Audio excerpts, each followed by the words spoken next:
você estivesse começando agora, quais os passos que você seguiria? Os de músicos a bordo.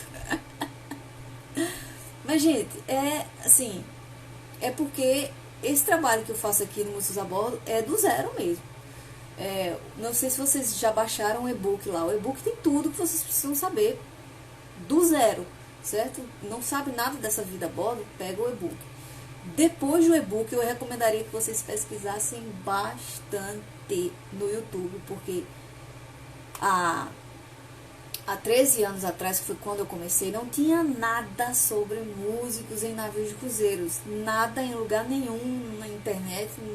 Mal tinha YouTube há 13 anos atrás. Eu acho que não existia o YouTube.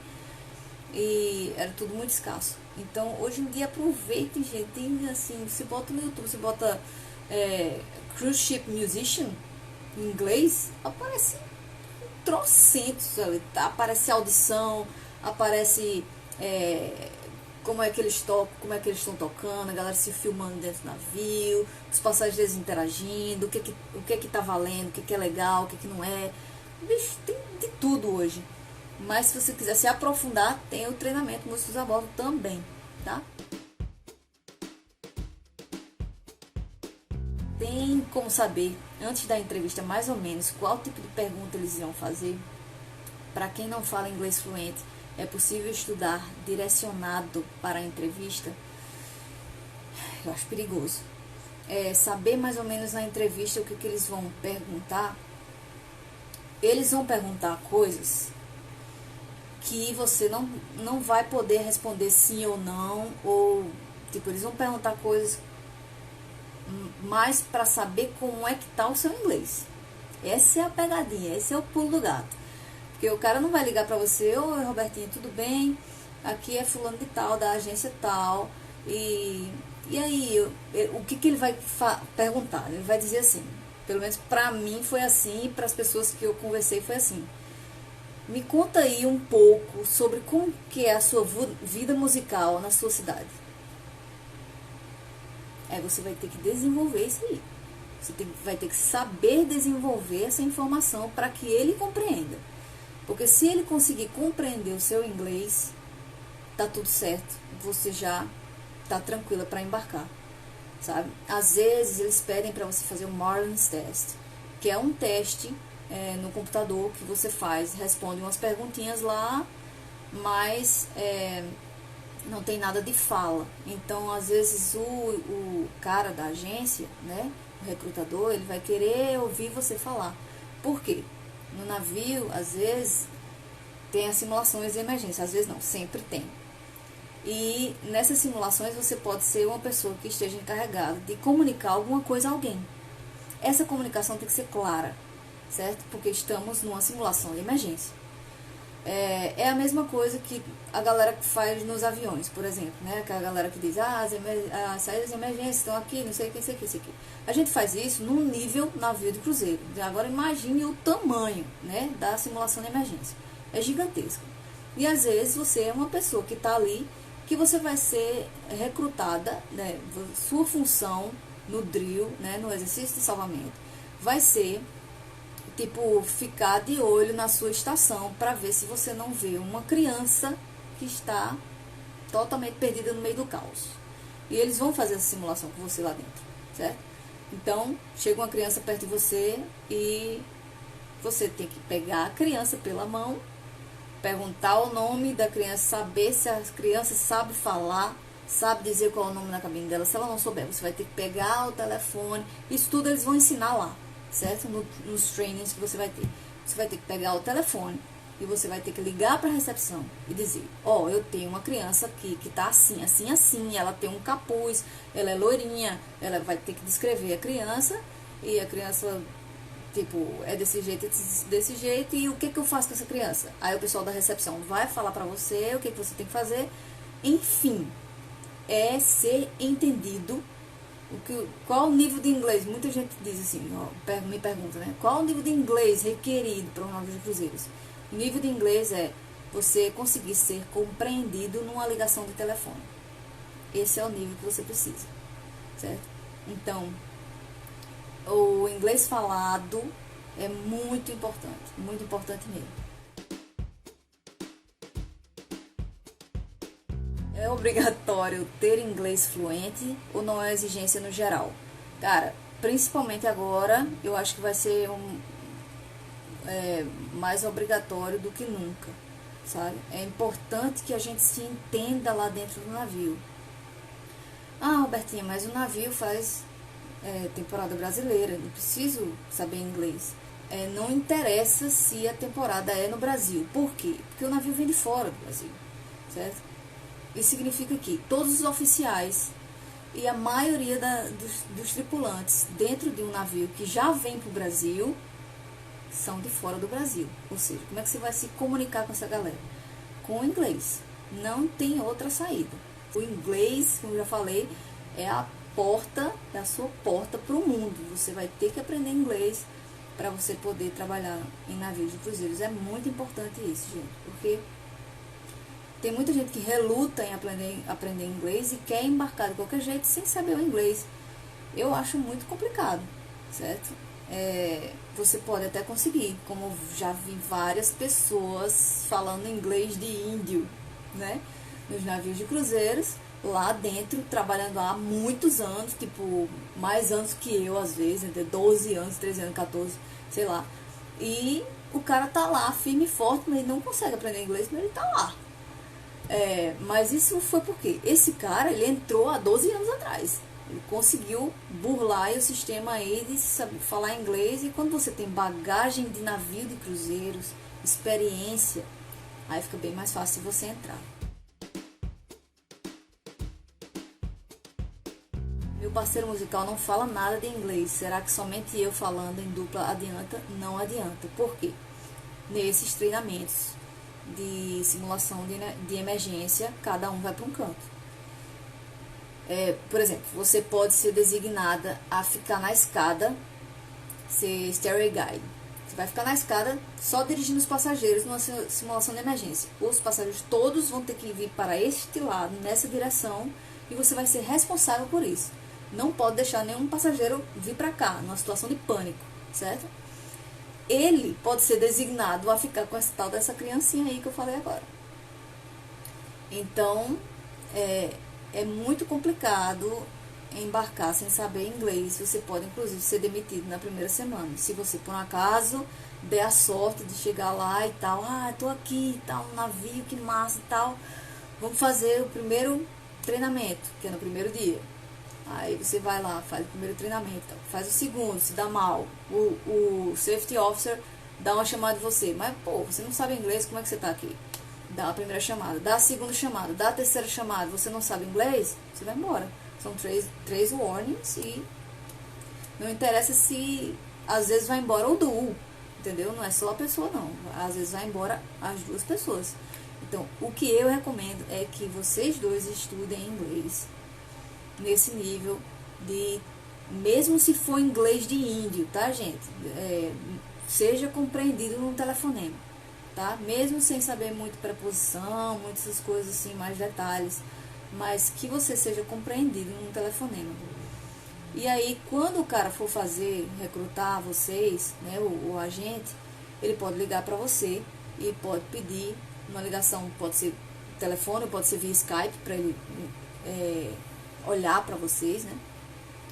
E esse cara, ele pode fazer essas perguntas aí bem subjetivas, tipo, me conta um pouco como é a sua vida musical aí na sua cidade, né? Não é uma pergunta que tipo você pode dizer sim ou não, né?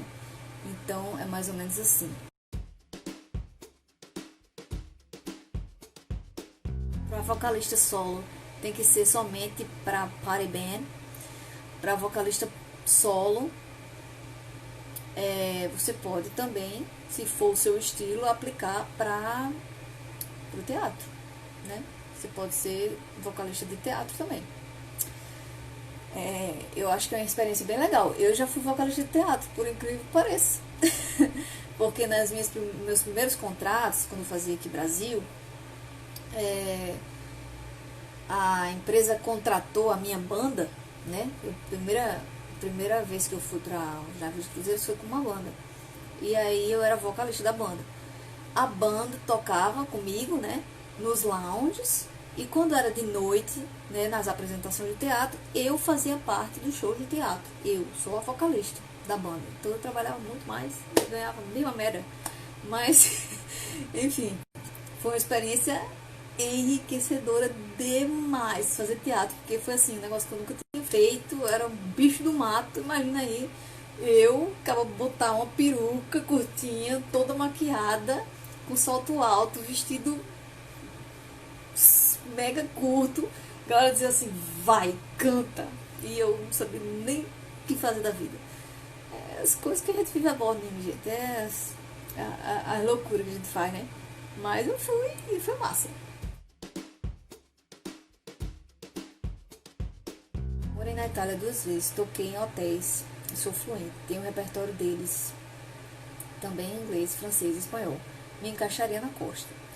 Bom, a MSC também é italiana. Se você é fluente em inglês, você se encaixaria em qualquer uma, certo? Em qualquer empresa. Porque é interessante você ter o repertório do lugar, né? Por exemplo, você vai aplicar para a Costa ou para a MSC porque você já tem um repertório italiano forte. Isso é legal. Eu acho que eles pessoal da agência, né, das empresas, vão gostar de ter isso aí bem forte. Porém, eles têm os nativos deles, né? Eles têm os músicos deles. Então você tem que pensar um pouco mais abrangente, tá? Se você é brasileiro, cara, música brasileira. Eu tive que começar a aprender a tocar bossa nova, que eu não toco, e não tocava, só tocava música americana, e eu pensava da mesma forma que você, pô, eu vou para os Estados Unidos, né? Porque eu vou fazer na vida dos Estados Unidos, porque eu só faço música americana, não sei o que, e não pensava nos nativos. Sim, mas lá nos Estados Unidos tem 500 pessoas, né? Falando inglês e tocando e cantando inglês. Qual é o meu diferencial? O que vai me diferenciar desses caras aí? Bossa nova. Meti a bossa nova pra cima e embarquei. Faço questão de embarcar com o meu violão de nylon. Eu não embarco com o meu violão de aço. Eu embarco com o meu violão nylon. Porque quando eu vou me apresentar pro pessoal lá, primeira noite, navio de cruzeiros, eu tô lá no barzinho, vai começar o set, eu faço, pessoal, boa noite, meu nome é Roberta Amaral e eu sou brasileira. Pessoal, toca Garota de Ipanema. Mata, na hora. E os passageiros amam e as empresas amam essa diversidade. Quando eu fui mandar o meu vídeo de apreciação para algumas empresas, eu mandei em várias línguas. Mandei eu cantando em inglês, eu fiz um pupurri, né? Um mashup quase, né? Uma música dentro da outra. De uma música em inglês, outra em espanhol, outra em francês, outra em italiano e outra em português. Então, botei tudo junto num videozinho de 5 minutos, mandei pros caras, e os caras disseram, pô, botou um monte de estilo num videozinho de 5 minutos, com o mesmo violão de nylon, toquei funk americano, né? Mais uma coisinha mais soul, assim, funkeada. Aí, de cada país eu tirava uma coisinha. E aí isso enriqueceu, né, o meu vídeo de apreciação. Tem que pensar assim, tem que pensar que os caras, eles vão querer variedades, vão querer uma pessoa que impressione os passageiros. O que você tem que pensar é o contrário. Os passageiros vão gostar de mim, né? O que você tem que pensar é isso. Poxa, será que os passageiros vão gostar do meu trabalho? O que eu posso fazer um pouquinho a mais nesse meu material que eu vou mandar, que eu acho que os passageiros vão curtir? Então você tem que pensar assim, que o passageiro curte, os recrutadores vão curtir e você vai ser contratado na hora. É isso mesmo, a primeira que pediram na Itália, Garota de Ipanema. Gente, não tem pra onde sair. E outra, repertório, vai nos chavões mundiais, pô. Vai tocar bolero, Bésame Mucho. Vai tocar jazz, Fly Me to the Moon. Não adianta. Você pode até tocar algumas coisas lá do B, umas coisinhas assim. Mas, véi, não vai ter, você está tocando para leigos. Você está tocando para pessoas que querem se identificar com a sua música. Elas não vão se identificar com uma coisa que elas não conhecem, certo? Então, eu acho importante que o músico de navio, né, ele tenha isso na sua cabeça, principalmente o músico de lounge, né, que tipo, você vai tentar fazer com que as férias ali dos passageiros sejam as melhores possíveis. E você não vai fazer isso tocando lá do B de Djavan, entendeu? E você não vai conseguir fazer isso, certo? A não ser que a música seja realmente muito bonita e a pessoa se sinta tocada. Mas na minha visão, eu acho que os chavões, eles funcionam bastante. Quando eu falo assim, Robertinha, o pessoal pergunta, Robertinha, como montar meu repertório? Músicas mundialmente conhecidas, começa por aí. Músicas fáceis, mundialmente conhecidas. Pronto. Depois você expande seu repertório, certo? Mas as primeiras, você tem que obrigatoriamente saber algumas músicas chavões aí. E, dependendo do lugar que você vá, né, do itinerário do seu navio, é importante que você saiba também um pouquinho do repertório para onde você vai, né? Tem essa preocupação aí. Se você for para o Mediterrâneo, ferrou, meu amigo, porque o Mediterrâneo é Portugal, França, Itália, Grécia, tudo ali junto. Então você vai ter que pegar uma coisinha de cada país ali, porque, por exemplo, o espanhol ele só gosta de escutar música em espanhol. Ele, se você tá tocando no barzinho, ele chega no bar, ele faz cara feia. Ele chega no bar, vê você tocando uma música em inglês, ele faz assim, vou embora. Mas se tá tocando música em espanhol, ele senta, fica, faz festa, não sei o que, pede mais música em espanhol. Ele é muito bairrista. Bairrista mesmo. Então, cada público tem a sua identidade, assim. Vocês vão conhecer isso aí bastante quando vocês forem para o navio.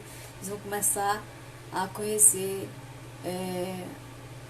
de onde são as pessoas, sem as pessoas nem abrirem a boca, sabe? Você vai começar a conhecer os passageiros dessa forma.